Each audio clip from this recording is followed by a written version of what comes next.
And we are live. Howdy, I'm Matt, and I'm also joined here by Richard in Toronto, Canada. Is that correct? Toronto, Canadian. Technically Whitby, but it's outside of Toronto. Close enough. And David of Mancunia as well. Back ruling my nation as the King of Manchester.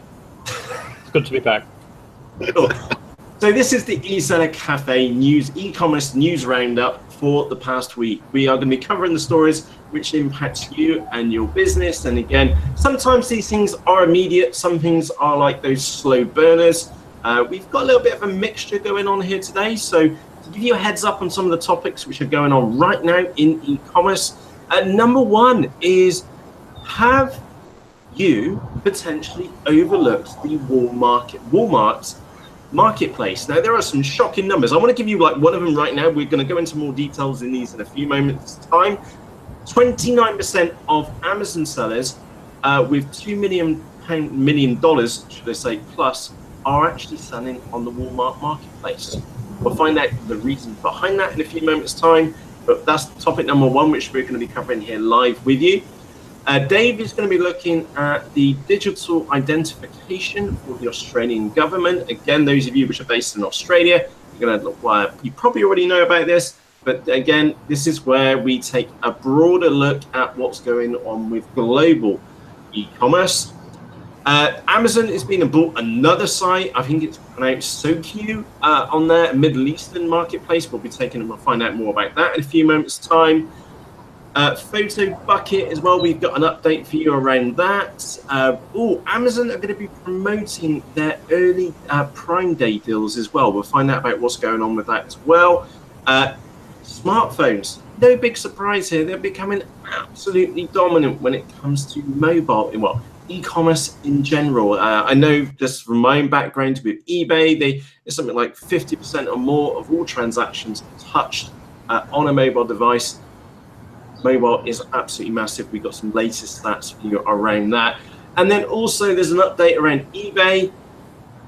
We'll leave our comments to that in a moment, but they're removing the contact information from their actual listings page. We'll be thinking, is this a good thing? Is this a bad thing? Is this panic? Or is this more structured approach by eBay to tidy up the sometimes cluttered listing pages? So with that said, Richard, across to you in Toronto. Walmart, is it being overlooked? Well, there appears to be a study that shows that it's being overlooked, because the study showed that 29% of Amazon marketplace sellers that did $2 million or more annually were also now selling in Walmart. Yet only 9% of the marketplace sellers who were below that 2 million annual sales were on Walmart. And yet of that group, 65% were on eBay.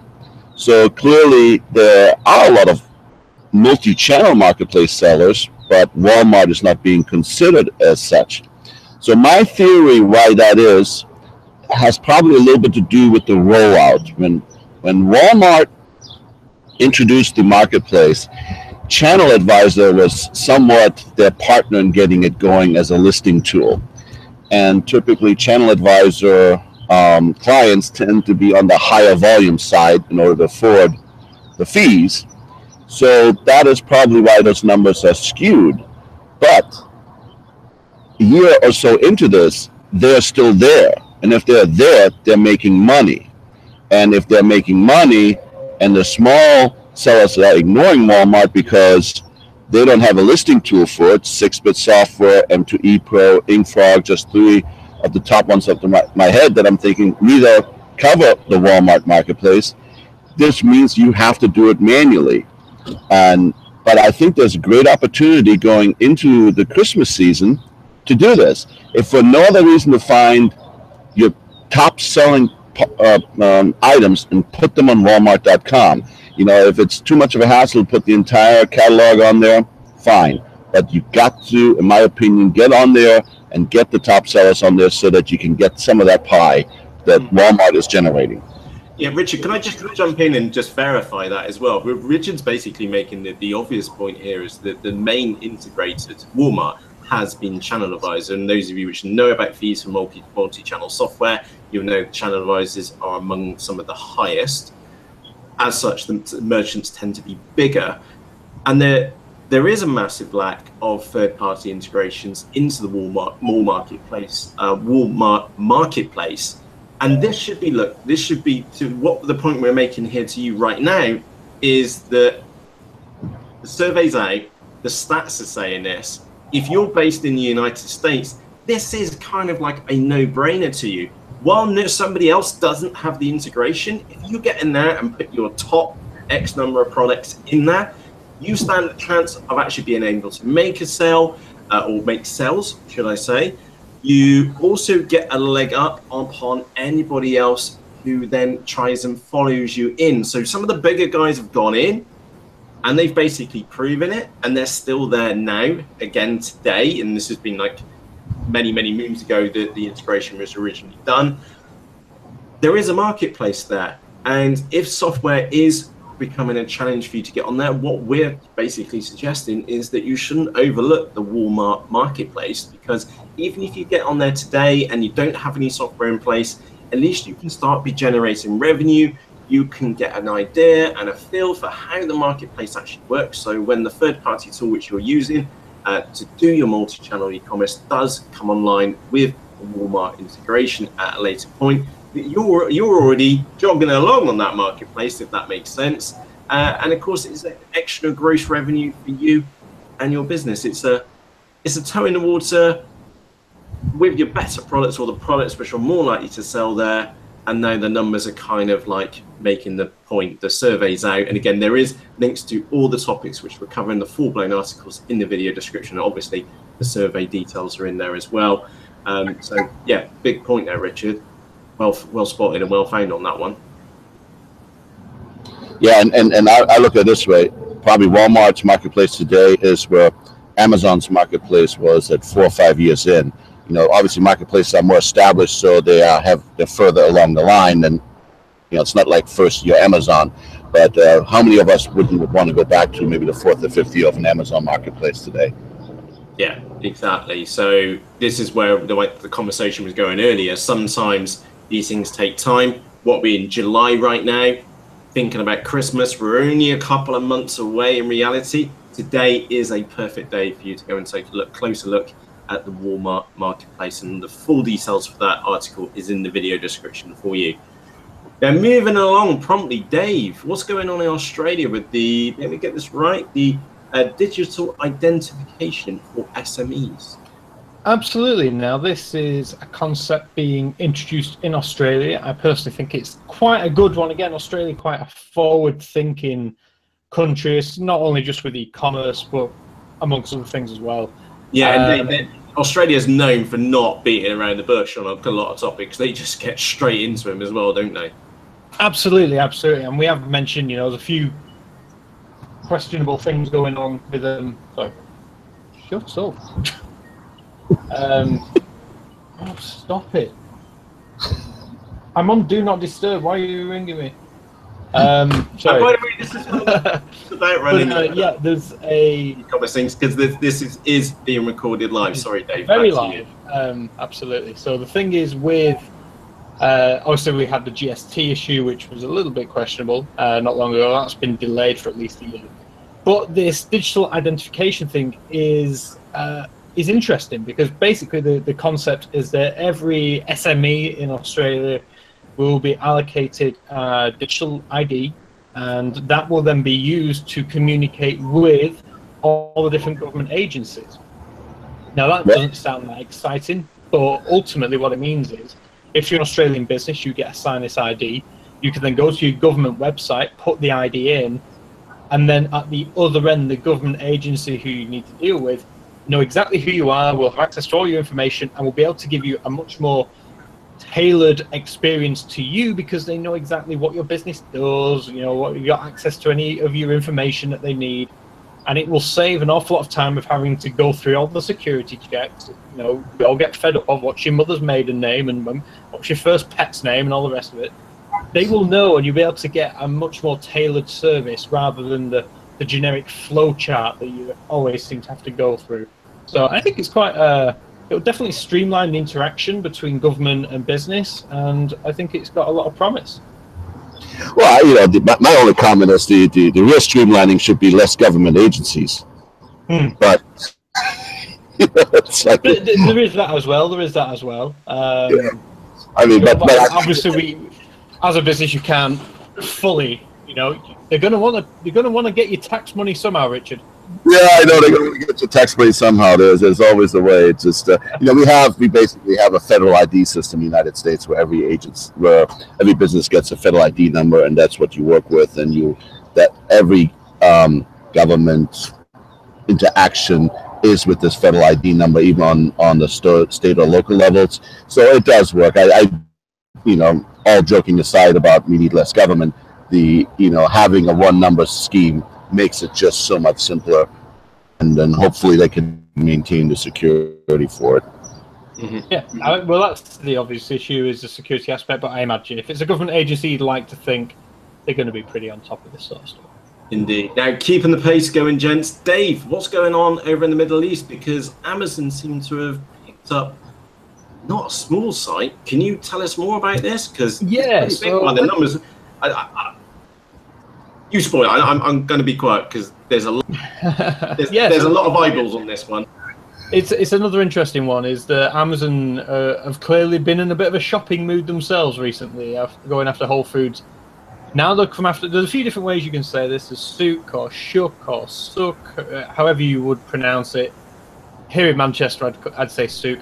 But yeah, souq.com. It's basically the Middle East version of Amazon. And I'm pretty sure souk does mean marketplace. So I think it was the Middle Eastern marketplaces where people would trade. It's the online version of that. So. It's the leading marketplace in the Middle East. It has around 45 million visitors per month and about 8.5 million products in 31 categories. So whilst it's not to the size of Amazon or eBay, you have to bear in mind this is purely a Middle Eastern marketplace, and one which is purely tailored to the Middle Eastern market. So obviously with that, you have some logistics issues. Obviously there's, traversing desert is never easy. But it's been doing very well. I think it started in 2005, and it's been acquired by Amazon last week for what I believe is around $580 million. Yeah, and Dave, I just want to jump in there and just read these numbers out again. 45 million visitors per month and has about 8.5 million products in 31 categories. Now, if we think about this logically, what do we know about Amazon? They love their streamlining. They absolutely love their streamlining. Okay, so we also know their thirst for growth as well. So they're going to look to their other resources of products, not only internally of their own, but third-party merchants. Part of the streamlining, of course, they're going to do stuff on the ground. Hoping for them, it would be same-day delivery or expedite the delivery process. Locally within those countries, but also one thing which is Amazon's very renowned for is their API access as well. So maybe in the future, and again, we were talking about Walmart, for example, being like this Christmas, as far as Amazon's concerned, we need to keep an eye out for this, maybe after Christmas, as potential for them releasing APIs to access to that marketplace. And of course, it depends how they go about it, but there could be potential for FBA into the Middle East. There's lots and lots of potential here, because no one is going to sniff at potentially 45 million visitors a month in there. No. I know it's not as big as eBay and Amazon, but it's a whole new area which, if your products are cross-compatible, it's one of those. Again, it's one of those where the early adopters are going to win. People who are on souk.com right now will no doubt know that if Amazon open the floodgates and start letting sellers sell into that marketplace is going to get flooded with products which they've never seen before. And I was chatting to Evelyn from Australia last week, and she said the same. That's the one thing that e-commerce has done for Australia is it's brought in products which otherwise they struggle to get. You know, Australia is an island. You know, it's quite far away from everywhere. And e-commerce is meant that as well, Dave. Don't forget that. It's only pretty much around the coast where it's green. Yeah, exactly. And you know, e-commerce has brought so many new products into Australia. I think we're going to see the same in the Middle East. You know, lots of new products. It's just going to create more of a buying frenzy. And of course, the Middle East is a very wealthy nation as a whole, very wealthy part of the world. And yeah, there's money to be made out there. Yeah, I think we often, you know, unfortunately because of the news in certain parts of the Middle East, always think of all the problems that exist in the Middle East. But the reality is the amount of money that's there due to the oil riches and I know from my own business that we sold a lot to like Dubai and United Arab Emirates and Saudi Arabia from the United States. The people are looking for Western products, you know, because there's some of that stuff just isn't manufactured there, and they're not looking for Chinese-made stuff. They're looking for high-quality Western products. So there is a tremendous opportunity there, and it needs, and also there's an opportunity the other way, because there are some things, you know, produced in the Middle East that you may not be as easily could easily find somewhere else. So it might be a two-way street as well. So yeah, I think it's good, and I think Amazon made a right decision by getting that marketplace, because there really wasn't another option, and I think everybody else is going like, uh-oh, there's one more major segment of the world taken over by Amazon. Yeah, did eBay just drop a bollock by missing out on it? And that's the easiest and the most bluntest way of explaining that one. Have they missed something along the way here? Normally, there was a time when it was eBay which were acquiring sites left, right, and center. Amazon seems to be the big acquirer at the moment, and 580 billion, that's $500 million. That is a lot of cash to chuck around, considering they've just been on a little shopping bender, as we found out last week as well. Now, change of tact, and by the way, remember, links to all the articles which we're discussing here live with you are in the video description below for you. The next one which we're going to be discussing is Photobucket. Richard, this has been a stable for as long as I've been on the internet, if that makes sense. What's going on here? Well, June 20th, underneath us. Tell us more. On June 20th, they sent out one of those, you know, privacy terms of service notice changes that we all ignore. It's like, oh yeah, whatever. Yeah, we just click on it and that's the end of it. There was something very small hidden in it, and apparently no one picked up on it, because I don't remember reading about it. That starting at the end of June, or within a few days of it, they were no longer going to allow third-party linking to the images. And so they waited all the way to the very good date of July 4th, when nobody was working in the United States, to implement it. So all of a sudden on July 4th, they implemented this, and at least as far as the U.S. is concerned, and I'm sure the same thing happened in Canada with their major holiday is Canada. I believe it's July 1st. I'm not sure. So across these holidays, all of a sudden, the Photobucket no longer worked with Amazon listings, eBay listings, and all these other things. I mean, some people even use them for their own websites, because you have to pay now the bargain basement price, and there's no introductory price, anything, of $3.99 a year to get third-party photo linking. And you know, it's kind of weird. I mean, I just found it to be virtually no notice. I mean, June 20th, there's hardly any notice to implement anything, even if you unofficially didn't start it till July 4th. It's just the whole thing was just very shadily done, and kind of, I think, almost. I mean, the backlash on social media was huge. I mean, there were people saying like this is blackmail, because, you know, the only way they can keep their listings running right now is to pay that $3.99, because it takes way too much time to change everything over. I mean, it was definitely not thought through, you know. And at least from an e-commerce point of view, I think Photobucket is pretty much good terms with a lot of e-commerce sellers that were using it. Yeah, I think in reality they probably shot themselves in both feet, so at least twice, because there is no intermediary plan. It's straight $399. That is the only offer in which they're offering you. They gave you no notice, and I think what was the phrase you used? Photobucket. Plus, yeah. Photobucket plus 500 is the plan that you have to go. They have two other plans, just they don't include third-party linking. You know, I mean, what happened? Did somebody in management wake up one morning and say, you know, we're spending a lot more money on traffic, and so we need to immediately shut down the third-party linking traffic? You know, it's not like there was a security concern that they made anybody aware of. I mean, it's just the whole thing just seemed really weird. You know, I'm sure maybe they looked at it as like, hey, we're making all this money selling prints and all these other things. You know, get your mug on a mug.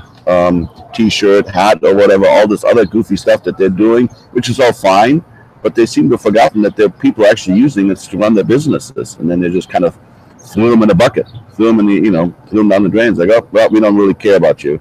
Sorry. Not good. And again, remember, there is links to the full articles in the video description, and frankly, I was shocked by that one.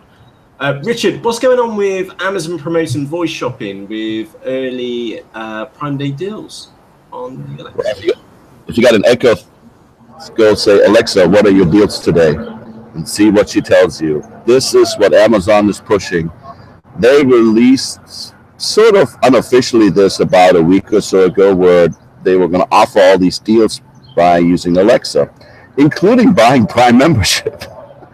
You can use Alexa to save $20 off the Prime membership. So if you ask Alexa, you can get all kinds of deals prior to Prime Day, which starts this afternoon, this evening, depending which part of the world you're in. And they're going to probably continue past Prime Day a little bit. This is a huge push by Amazon to utilize Prime Day to get voice shopping going. And I think it's a good idea. Because voice shopping for Amazon basically means you are stuck to their marketplace. You're not going to be able to use Alexa for other, for eBay, anything. So for them, that's good. At the same time, marketplace sellers on Amazon are going to benefit from this. I think the one thing I put in the article is it's really a good time for anybody on the marketplace to look at their titles, look at any kind of data structures that Amazon might provide you with, and make sure that your structured data is good, that your titles are good, because that's what voice shopping is going to base everything on, all the searches, So, Richard, sorry, I've just gone on Amazon. You've got to look this up. I've just looked up the Amazon Echo on here, and I was just reading through the details because I haven't got one. I heard they might be on part of a Prime Day deal, and I've gone down to the questions and answers section, and I'll put a link to this in the video description afterwards for you. And there's a question come in from a customer saying, my dog's name is Alexia. Is that likely to be a problem? And the reply is, I think you'll need to rename your dog. Personally, I think Cortana, Siri, or OK Google are good choices. I'm sorry, that really did tickle me on that one. I'll put a link to that in the video description. Sorry, Richard. That's good. Your dog called OK Google. Jesus. OK Google. Well, I do wonder, I mean, no seriousness. What about if you have a dog by the name of Alexi? What happens then? Is it going to be close enough to her? Well, I remember when like I said, I was at the Amazon conference, and like I said, they had an Alexa on the stand, an Echo, and they had to keep muting it because every time they said, "Oh, and the Amazon Alexa can do this," it'd be like, "Hello," I was like, oh, "Shut up." Yeah, people who forgot to mute it got in trouble sometimes. Maybe they need a new command. Shut the F up, Alexa. In there. Right, let's bring ourselves back onto topic very quickly. Like I said, I'll put a link to that, the Echo Dot. the Echo in the video description afterwards. Dave, smartphone usage, e-commerce becoming more dominant. Is this like just a no-brainer? What's the latest details? Yeah. This is, this isn't exactly breaking news. This is just another sort of information piece which we saw last week. US smartphone use for e-commerce has now risen to 48%. The figures came in for 2016. That's like I said, pretty much half. eBay come out, in all their recent things saying at least 50% of all transactions are now touched by mobile. It's not checked out, but at some point in the journey, they are touched by mobile. And in 2016, almost 97% of all online shoppers have used e-commerce marketplaces in at least a 3-month time period. So again, it's becoming more and more prevalent that, you know, phones are the gateway to e-commerce right now. In the Netherlands, almost similar sort of thing. Again, huge adaptation of e-commerce on smartphones. It's one of those. Sorry, go on. Add into that as well. You may not. The thing is that they class mobile as being a mobile device, which could also include an iPad, not just a mobile phone. And that's the thing is that I know from my own personal experiences is that I'll research on the iPad in the morning or at night while in bed, and then next day then go on and make a purchase which may not be on the actual mobile device. It's most likely going to come back onto the desktop, because if I've got a couple of things in the shopping cart, I may add to it, I may change my mind, especially if I've been on slept on it, and then I'll normally just complete the transaction while at the desk, which I'm sure I'm not the only person which is doing stuff like that. Doing a quick bit of research, mobile phone, could you, like you're on the train or you're commuting or something like that, you do your research, maybe stick it in your cart, and it's not until later that evening, later that morning, or maybe even the next day, you actually go on and complete the purchase. The point I think which we're trying to make here is the amount of people searching on their mobile devices and transactions being instigated or playing a key part of the life cycle is much, much bigger now. Well, actually, those numbers actually show something pretty interesting, because I think that eBay number is a little older than the study that you referenced. You know, eBay had a whole lot easier time to attribute mobile usage, because they know who's logged in and where they're logged in, and so they can see the journey a lot better, which includes that journey of researching stuff on your phone and then making the purchase later on, with saying, okay, over 50% is being touched by mobile. What, if you recall, a couple months ago with Google, they talked about, you know, creating a much better scheme of being able to attribute the sales. So we're just now getting to the point where we're getting the resources available through Google and other market places like that do this type of research, where we can see how much of a sales cycle is touched by mobile. Because I believe, the same as Matt, that virtually all, a huge variety of shopping starts on mobile, and then then is checked out on desktop. So I think the numbers that you have there at the 48% are probably just the last touch, not the first touch. And if we included all touches in between, that number might be as much as 70 or 75%, is my opinion, you know? Mm-hmm. Yeah, I think it's only ever going to go up. And again, the Catalyst conference that I was at a few months ago, which we wrote a piece about, the chat from eBay, Pierre, came out and said, we now purely develop mobile first and then work desktop into it afterwards. Whereas previously they would figure, you know, desktop out first and then bolt on mobile optimization. Not anymore at eBay. It's literally every new development they do is mobile first. And that, obviously, if that doesn't highlight the direction that eBay see this going, nothing else does. Yeah, and by the way, reference point into that, my wife's actually normally sat here during the day, and that's actually the reverse process for her, because I know full blank that she'll sit there and shop on eBay and then check out on her phone afterwards when she's not in the office. So it does work in the opposite way around. So she's pretending to shop. Oh, I'm not buying this, and then she's buying it at night so that you don't know that she's buying it. Yeah, 100 quid bleeding great big tent thingy was the last. And I saw her in here shopping on it, and I know she did it on the iPad. You know, all of a sudden the big box shows up. You go like, what did I order? Yeah, Matt, can you give us a hand with this and open it up? Cool, where'd you get that from? Oh, Mr. Amazon delivered it. I remember that one getting anyway. Wives with shopping accounts, dangerous. Right, changing tact, and this is the last topic today. And of course, those of you which are watching this, remember we are recording this live. We are in 3 different locations from across the globe. You've got myself here in Bristolia in the United Kingdom. We've got David up in Manchester, also in the UK, who was actually in Luxembourg last week, not Belgium, because I got it wrong. And we're also joined by Richard in Toronto, in Canada as well. Now, the last topic which we're covering today, and this has been like an ongoing story with some changes at eBay. Dave, can you tell us more? Because in fact, let me just put this into perspective. If you are selling on eBay.com and that's what you're used to, you probably don't even know this even exists. But if you're based in the United Kingdom like ourselves, is that for a long period of time, we've had our contact details or business information being included as, to all intents and purposes, for a requirement at the bottom of every single listing, which has bloated out the bottom of the listings.